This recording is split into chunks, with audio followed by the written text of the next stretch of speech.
so heavily? Yeah, it's a good question, and I get asked it a lot, and you can never pinpoint these things because it sort of evolves over time.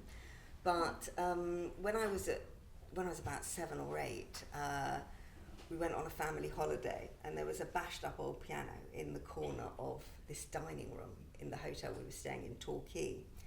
And I used to go to this piano every morning. So it was in the dining room for breakfast. We used to go down for breakfast, and I used to go to this piano and bashing away. So I was the most annoying little girl in the hotel. Can you imagine? Oh God, people are trying to have their breakfast, and there's this little girl bashing away at the piano. And they use this piano as a cutlery drawer. And I know this because when my dad asked for a teaspoon for his coffee, the waiter went over to the piano, opened up the lid of the upright piano, took out the teaspoon and gave it to him. So they used those guys. That was how much they loved music in this place. So it's very unlike Presto, I have to say, this hotel, who love music.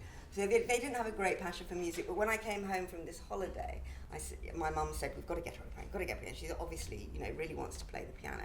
And there was a big argument because my dad didn't want that to happen because we lived in a tiny little house and there wasn't enough room, and where are we going to put it, and the neighbours and all that sort of stuff. So anyway, eventually, after a long time, my mum won and we got the piano. And it was on this sort of hire purchase thing, and so they could give it back if it didn't work out.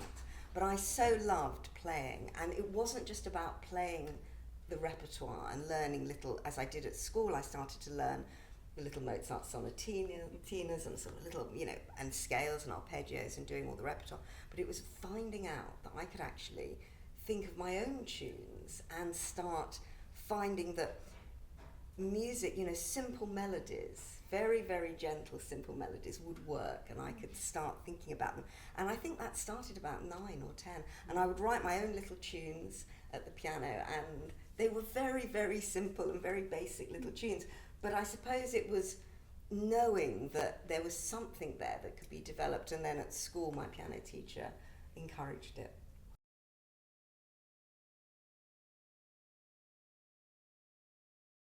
Yeah. Well, I think we all know, with music, it's all about teaching, and the teachers are everything. And I was so fortunate at school. I had this fantastic piano teacher, and then studied with her for a while. And then I went to Trinity College of Music. They have a Saturday morning course for talented kids aged between about 5 or 6 up to 16. So when you're at school, you don't have time at school to do all these things that you want to do, play in orchestras, improvise. So I auditioned for Trinity, and I got in, and it was like opening up this most amazing world of music, because every Saturday morning you could do harmony and improvisation and singing and playing in orchestras and playing in ensembles and absolutely everything, and have your piano lesson. And there was an absolutely inspirational teacher, again, it's all about the teaching, that used to sit all these little kids in a circle. And we can do it today if you like. I'm game. Just to prove that it works. And one little kid would start a little tune and would go, la la la la la la la, la la la la la la la la. And the next one along, and it's all very embarrassing when you're little. It's embarrassing now, I have to say, because I can't sing. But anyway, the next one along would have to finish that tune or create. And before you know it, you've gone all the way around. You come back to the person that started the tune, and you've created a melody. And it was the idea of how one note follows another to create a pleasing whole. You get to the end and you've created melody. And of course it's not the best little melody in the world, and they might just sing 2 or 3 notes, but it worked as an idea, and it was such fun, and suddenly the idea of, yes, this is how melodies work.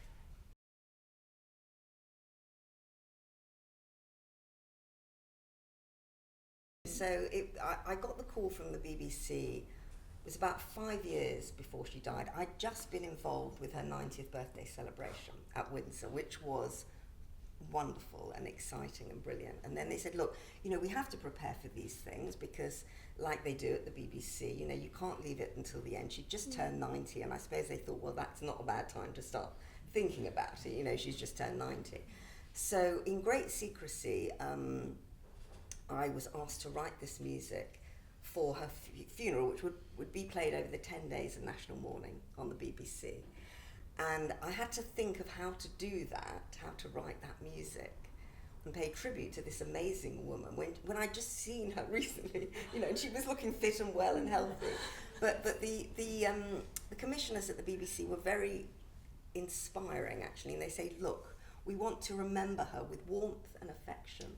We don't want this to be a mournful, sad piece. We want it to be a piece that will touch people and be emotional, but not overly mournful.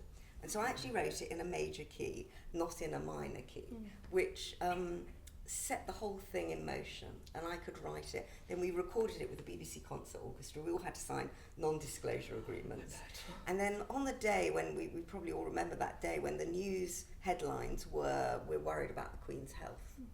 And I got a call from the girl at the BBC that commissioned the music, and she said, you know what, and I'd completely forgotten by this 5 years ago what the piece was, and she said, I think we're going to hear your music quite soon. And they had obviously got notice from the palace that things weren't looking good.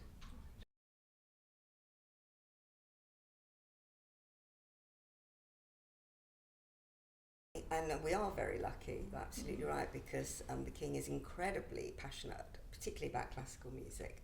And he was like a music supervisor of the coronation, he oversaw absolutely everything. Not only the choices of music from living composers, but also obviously all the traditional music that you would expect to hear at a coronation, the parry and the Handel and all those wonderful pieces. But he had incredible interest in it and wanted it to be a showcase of great music making. And we're so good at it in this country. We're really good at making music. And he wanted to show that off, which was so exciting. And I wrote I was asked to write the 2 Alleluias and was sent the text just before Christmas, the Christmas before the coronation. And over the Christmas, all quite quick, and then over the Christmas period, I'd written them both for the Westminster Abbey Choir and organist. And then I got another call just after Christmas saying, you know what, the King's had a little thought and he'd really love there to be a gospel choir at the coronation. Do you think you could rearrange the music? And see, this gets a lot from people that understand music, but a lot of people, wouldn't think that was difficult. They just, And of course it is difficult because you've written it and you've got to rethink it in a slightly different way. But the wonderful thing was that I'd written and it was just pure luck, really, but I'd written the Alleluias with a slight bounce to them, and they were kind of in 6/8, and so I could imagine it being sung by a gospel choir, and I rearranged it, and of course, on the day they were completely fantastic, and they delivered, and I was very, very proud of them, because it was a huge ask. They hadn't done anything on that scale before, but not only did the King know that he wanted a gospel choir, he also knew which choir he would like, because I said, well, I know quite a lot of gospel singers and they're great. Would you like me to recommend some people that could sing? And then I got, no, the King knows exactly who he would like. He wants the singers that sung at Harry and Meghan's wedding. Of course. Which they did. Well, it wasn't exact numbers, slightly reduced, but it was those singers, and they had obviously impressed him so much that he knew he wanted that. So he was across every detail of that coronation, and afterwards we were at a reception. It was such an honour, to be there. We were at a reception where he thanked everybody for their contribution, and you could tell he had taken it all in, because it must have been hard for him to take, when you're being coronated, it's not a small thing, is it? And there's all that stuff going on, and the crown, and is it going to fall off, and all the worry, all that. But he actually did, and then there was an album which was produced beautifully by Decca so that people could listen to the music, hopefully for many years afterwards. Produced beautifully and extraordinarily quickly. I think it hit streaming services at about 8:30 on the evening of the coronation. It was quite some achievement. It was an achievement, especially with the variety of music that was on display. It wasn't just one orchestra in a corner. It was choirs and gospel choirs, and the orchestra were up in the in the galleries. They were all quite squashed, and it was hard for them to play because there were about 40 of them all squashed in. And it wasn't the easiest, but goodness me, everybody rose to the occasion. It was quite spectacular.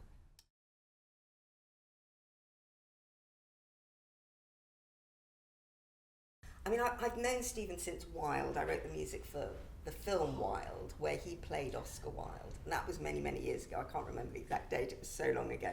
But it was one of the first big film score commissions that I got, and I met him at the cast and crew and screening of it, and we did get on really well, and he is a fantastically kind and generous guy, so we stayed in touch.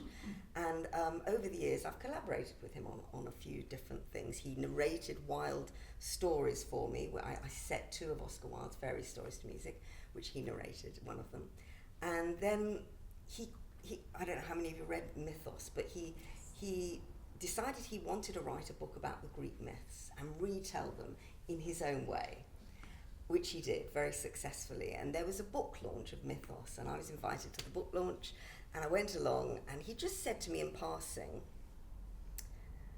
do you think there's any chance that music could accompany these stories, or do you think they could be set to music? Because they feel quite musical. And it was just a passing remark, and I went home that evening and couldn't stop thinking about it, what he'd said, couldn't stop thinking about, and I'd read the book and started to think of it in those terms, and started to sketch a few ideas. And then he came over, and we sat around the piano, we realised that it could work. And so I did set it to music. We had a fantastic day at Abbey Road Recording Studios with a large symphony orchestra recording it, Stephen narrating alongside, and it was completely magical. And he read the stories so brilliantly, he brings them to life in a way that is more accessible. I mean, I didn't know, everybody knows the names of these Greek, gods, but having them brought to life in a slightly different way, very clever.